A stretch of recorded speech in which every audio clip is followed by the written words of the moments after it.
Bonjour chers frères et sœurs, je vous salue, vous qui aimez le Seigneur Jésus-Christ. Il y a parfois, dans des vidéos, des personnes qui s'en prennent à des églises. Que ce soit des églises évangéliques, que ce soit l'église catholique ou d'autres églises. On dit, bon voilà, tel pasteur de telle église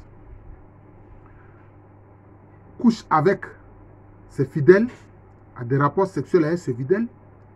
Il y a même dernièrement une vidéo, j'ai vu où il y a un pasteur qui porte le repas à la bouche, il mange, il prend des morceaux, il mange, et puis maintenant, ses fidèles viennent lécher ses doigts. Il y a même quelquefois des pasteurs qu'on voit qui marchent sur leurs fidèles qui sont couchés à plat ventre sur le sol, et lui marche sur eux, sous prétexte que c'est ainsi que lui veut leur communiquer le Saint-Esprit. L'Église catholique, alors, elle, systématiquement fait l'objet d'attaques. Parce que des papes ont eu des comportements inqualifiables. Ou bien, certains veulent perpétuer les guerres de religion qu'il y a eu en Europe entre catholiques et protestants, alors que quand on étudie historiquement ces questions, on se rend compte que la dimension politique même était plus que la dimension religieuse. Parce que, quel est le fond du problème? De qui se réclament les protestants et de qui se réclament les catholiques? Mais diantre, c'est le même Jésus-Christ.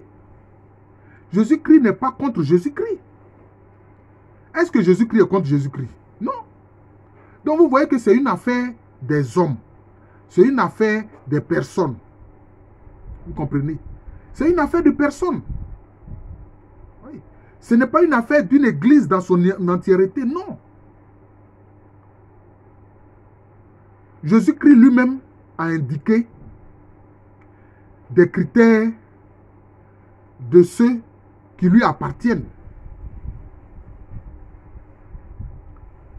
Il dit,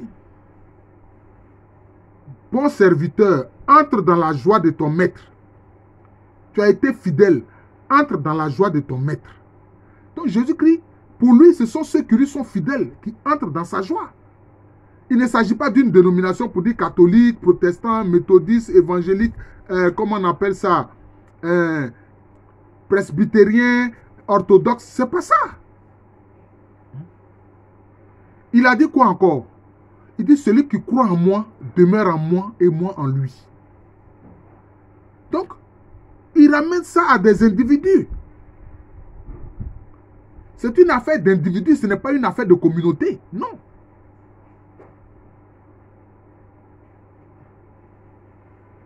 Et il a dit quoi encore? Il dit, éloignez-vous de moi, vous qui faites le mal. Vous qui commettez l'iniquité. Donc, il s'adresse à des individus. Il s'adresse aussi particulièrement à un individu.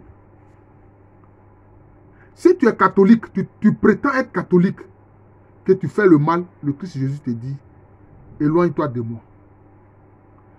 Si tu es chrétien évangélique, que tu pratiques le mal, le même Jésus-Christ a été dit, éloigne-toi de moi. Si tu es protestant, quelle que soit la dénomination protestante, si tu es luthérien, si tu es comment on appelle ça, anglican, presbytérien, baptiste, si tu fais le mal, Jésus-Christ va te dire, éloigne-toi de moi. C'est clair. Vous voyez la parabole des 5 vierges sages et des 5 vierges insensées. Mais les 5 vierges sages, ils parlent de ceux qui ont été fidèles, qui ont gardé leur lampe allumée, c'est-à-dire qui ont été fidèles au Saint-Esprit, qui ont gardé le Saint-Esprit en eux. Et les 5 vierges insensées, qui ont laissé s'éteindre leur lampe, c'est-à-dire qu'elles ont perdu la foi. Il s'agit ici des âmes humaines, hein, perdu la foi, n'ont pas gardé en elles le Saint-Esprit. Jésus-Christ, quand il arrive, lui, l'époux, il dit, mais quand elle l'appelle, dit non, moi je ne vous connais pas. Restez dehors dans les ténèbres. Donc c'est de ça qu'il s'agit. Donc à quoi ça sert d'attaquer l'Église catholique pour dire que l'Église catholique dans son entièreté hein, est pécheresse? Bien sûr, nous tous nous sommes des pécheurs. Mais il y a des péchés mortels. Jean le dit très bien. Il y a des péchés mortels. Dans l'épître de Jean, Jean le dit très bien, les péchés mortels. Vous comprenez? Donc, ce que je veux vous faire comprendre à travers cette vidéo-là,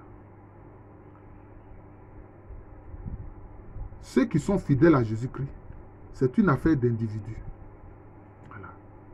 Ceux qui sont fidèles à Jésus-Christ, qui sont remplis du Saint-Esprit et qui font la volonté du Seigneur Jésus-Christ et qui obéissent à ses commandements. Il a dit quoi à ses apôtres? Il dit, allez-y, faites de toutes les nations des disciples. Enseignez-leur tout ce que moi-même je vous ai enseigné et apprenez-leur à garder mes commandements. Tu es catholique. Si tu gardes les commandements du Christ Jésus, tu es avec lui. Et lui aussi, il est avec toi. Tu es évangélique.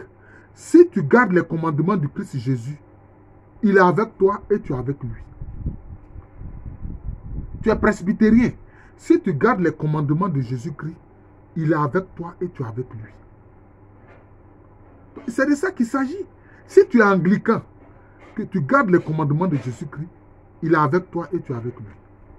Si tu ne gardes pas ces commandements, que tu sois catholique, que tu sois presbytérien, que tu sois évangélique, que tu sois baptiste, que tu sois anglican, il te dit, éloigne-toi de moi. Parce que tu n'es pas fidèle. Tu n'es pas un serviteur loyal. Tu es un serviteur déloyal. D'ailleurs, même tu n'es pas un serviteur.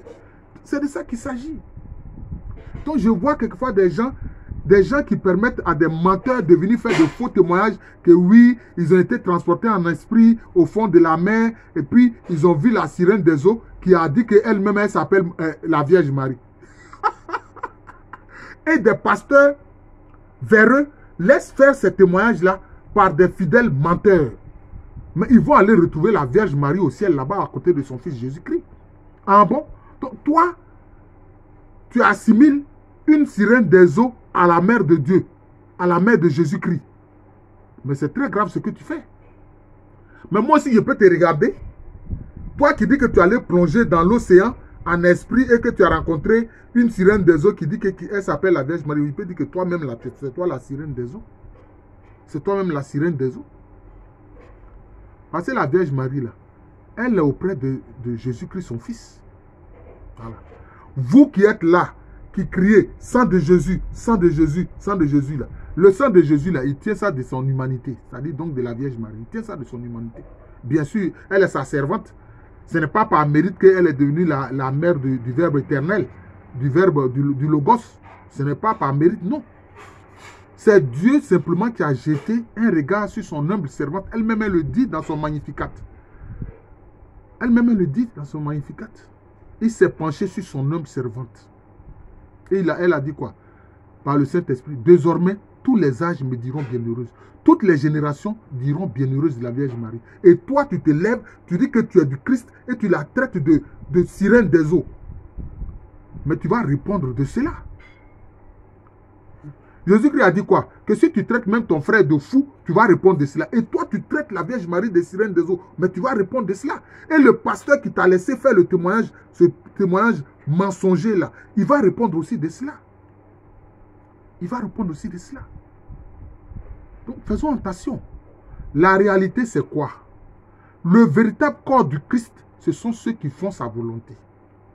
Je répète, je reprends. Le véritable corps du Christ là, ce sont ceux qui se réclament de lui, mais qui font effectivement sa volonté et qui obéissent à ses commandements jusqu'au bout. Qu'ils soient catholiques, qu'ils soient presbytériens, qu'ils soient baptistes, qu'ils soient chrétiens orthodoxes, qu'ils soient chrétiens évangéliques, qu'ils soient chrétiens pentecôtistes, qu'importe la dénomination, s'ils gardent les commandements de Jésus-Christ, ils font partie de son corps, qu'on appelle dans la théologie le corps mystique du Christ. C'est de ça qu'il s'agit. Tu crois que si tu es chrétien évangélique et que tu n'obéis pas au commandement du Seigneur Jésus-Christ, toi tu seras sauvé? Qui t'a dit ça? Qui t'a dit ça? Qui t'a dit ça? Moi je suis catholique. Mais si le pape a fait des choses qui sont mauvaises, c'est lui qui va répondre de ça auprès de notre Seigneur Jésus-Christ. Notre Seigneur Jésus-Christ est son Seigneur, tout comme il est mon Seigneur, qu'il soit pape, qu'il soit évêque, cardinal, peu importe son titre. Ça, ce sont des titres qui sont sur la terre ici. Hein? Est-ce qu'on t'a dit que le pape, là, il fera partie forcément de ceux qui seront à la droite ou à la gauche de Jésus-Christ? Tu connais le passage de l'évangile où les fils de Zébédée, leur mère est venue plaider auprès de Jésus-Christ pour que ses fils Jean et Jacques, l'un soit à la droite du Christ dans son royaume et l'autre à sa gauche. Qu'est-ce que Jésus-Christ a répondu? Il dit ça là, ça ne dépend pas de lui, que ça dépend du Père. Que ça a été préparé pour certaines personnes. Et ça dépend du Père. C'est le Père qui désigne ces personnes-là. C'est le Père qui désigne ces personnes. C'est pour une simple question d'organisation qu'il y a certains qui sont pasteurs, d'autres sont évêques, encore un qui est pape, c'est tout. Ou qui est patriarche, soit dans les églises orthodoxes. C'est comme ça, c'est une affaire d'organisation. Hein? Est-ce que tu as dit que la présidence de République en tant qu'institution est mauvaise parce qu'il y a eu le passage d'un mauvais président? Non. Est-ce que toi-même tu proclames que ta famille est mauvaise parce qu'à l'intérieur, il y a certains qui agissent mal? Ce n'est pas ta famille en entier entièrement qui est mauvaise, non. Mais il y a un ou quelques-uns qui dedans agissent mal. C'est de ça qu'il s'agit. L'Église catholique aussi est soumise à cela. D'ailleurs, Jean, dans une de ses lettres, a dit, oui, il y a certains qui sont venus. Ils ont prétendu qu'ils étaient des nôtres. Mais en fait, ils n'étaient pas des nôtres. Voilà. Mais vous oubliez une chose. Dans votre ignorance, vous qui agissez ainsi, là. Mais le diable, là, lui aussi, il envoie ses adeptes dans les communautés. Le diable, là, il envoie ses gens dans les différentes communautés religieuses qui se réclament de Jésus-Christ. Il envoie ses adeptes dans les églises évangéliques. Il envoie ses adeptes dans les églises méthodistes, dans les églises presbytériennes, dans les églises orthodoxes, dans les églises, comment on appelle ça, anglicanes, etc. Dans l'église catholique. Le diable aussi envoie ses agents. Mais qu'est-ce que vous croyez? Bon, est-ce qu'il n'y a pas des gens qui étaient possédés par le démon et qui étaient dans la synagogue? Que Jésus est allé là-bas pour les délivrer? Pourtant, ils étaient dans la synagogue. Là où on invoque Yahvé. Ils étaient dans la synagogue. Vous pensez que le diable se gêne pour infiltrer les communautés religieuses chrétiennes? Il ne se gêne pas pour cela. Il ne se gêne pas pour cela. Est-ce qu'il s'est gêné quand Jésus a eu à gêner 40 jours et qu'il allait le trouver pour le tenter là? Est-ce qu'il s'est gêné pour cela? Il ne s'est pas gêné pour cela. De la même façon, encore aujourd'hui, il a introduit ses adeptes dans les différentes communautés religieuses. Il faut comprendre cela. Donc, il ne s'agit pas de faire une guerre des communautés religieuses. Oui, l'église catholique est comme ça, l'église évangélique est comme ça. Mais ce sont des mouvements évangéliques. Voilà. C'est un mouvement. Que l'église anglicane est comme ça, etc. Mais dans la même église anglicane, là, on a vu des pasteurs qui ont célébré des mariages homosexuels, mais il y a d'autres qui refusent. Pourtant, ils sont tous dans la même église anglicane. Pourtant, ils sont tous dans la même église anglicane. Il y a des gens qui n'ont aucune compréhension des réalités spirituelles et qui parlent comme ce pasteur dont je n'ai pas envie de dire le nom. Il se met en exergue, il fait une guerre au lieu de chercher à accroître le nombre de ceux que le Père a donné à Jésus-Christ. Il passe toute sa pastorale à attaquer l'église catholique. Ça, c'est une pastorale, ça. Passer son temps à accuser l'église catholique. Mais c'est que toi, tu deviens maintenant l'accusateur. Or, l'accusateur, c'est qui? C'est l'un des noms du diable. C'est l'un des titres du diable. C'est l'un des titres du diable. Vous le reconnaîtrez, ce pasteur. Je ne dirai même pas son nom. Je ne dirai même pas son nom. Voilà. Oui. Tu passes ton temps à accuser. Mais c'est que tu deviens l'accusateur. Parce que c'est ce que le diable fait. Hein. Devant le trône de justice de Dieu, il passe son temps à accuser les chrétiens. Est-ce que c'est ça ta pastorale, monsieur le pasteur? C'est ça ta pastorale? Non. Moi, je suis catholique. Mais c'est l'institution que je regarde. Je ne regarde pas ce que les hommes font à l'intérieur. S'ils font de mauvaises choses, je prie pour eux. Ça s'arrête là. Ça s'arrête là. Ça s'arrête là. C'est cela. Donc, dans l'église catholique, là, il y a certains qui sont véritablement membres du corps du Christ. Il y a d'autres qui ne le sont pas. Dans les églises évangéliques, dans les mouvements évangéliques, il y a certains qui sont véritablement membres du corps du Christ. Il y a d'autres qui ne le sont pas. Dans les églises protestantes, quelle que soit leur dénomination, il y a certains qui sont véritablement membres du corps du Christ. Il y a d'autres qui ne le sont pas. Voilà. À quoi reconnaîtront un bon membre du corps du Christ? C'est quelqu'un qui a le Saint-Esprit en lui. Parce que quelqu'un qui se prétend chrétien, disciple de Jésus-Christ, et puis il n'a pas le Saint-Esprit en lui, il n'est pas agréable au Père céleste. Il n'est pas agréable. Voilà. Il n'a pas la bonne senteur de Jésus-Christ. Parce que le Saint-Esprit n'est pas en lui. C'est de ça qu'il s'agit. Je vais intituler à cause de cela cette vidéo. Jésus est dans toutes les dénominations chrétiennes. Jésus est dans toutes les dénominations chrétiennes. Voilà. Même, il y a certains qui sont juifs, mais qui reconnaissent Jésus-Christ comme Seigneur et Sauveur. Ils font partie de son corps. Et ceux-là, qu'est-ce qui se passe? Il y a un problème. Ils sont rejetés par les chrétiens, ils sont rejetés par les juifs. Mais ils gardent leur tradition juive, mais ils reconnaissent que Jésus-Christ est vraiment le Messie. Donc ils font partie de son corps. Ils font partie de son corps. C'est de ça qu'il s'agit. Alors quand on ne comprend pas, on les rejette, on dit non, pourquoi s'ils gardent les traditions juives de leurs ancêtres? Mais s'ils gardent les traditions juives de leurs ancêtres, mais qu'ils ont confessé de leur bouche que Jésus-Christ est le Messie là, vous pensez que Jésus va les rejeter? Jésus-Christ ne rejette jamais celui qui le reconnaît comme Seigneur. Hein? Jamais. Et toi, tu es qui pour dire que toi, tu rejettes celui-là? Tu te prends pour qui? C'est ça le problème. Je vous remercie. Et il y a d'autres encore qui ne comprennent pas. Mais la liberté spirituelle et religieuse, c'est ça. Il y a une liberté spirituelle et religieuse. D'autres vont venir dire non, le christianisme, c'est la religion des colonisateurs, des blancs, etc.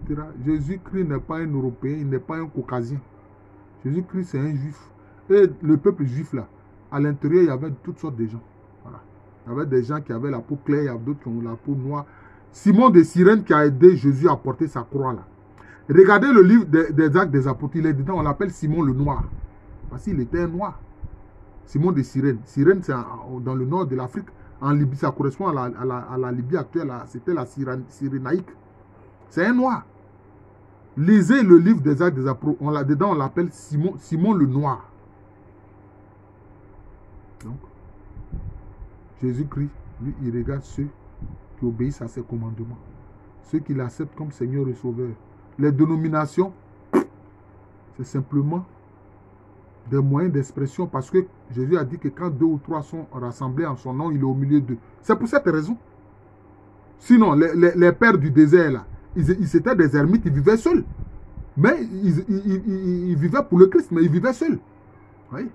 Donc, ils ne bénéficiaient pas du fait que quand 2 ou 3 sont réunis dans le nom de Jésus-Christ, le Seigneur Jésus-Christ au milieu d'eux. Voilà le problème.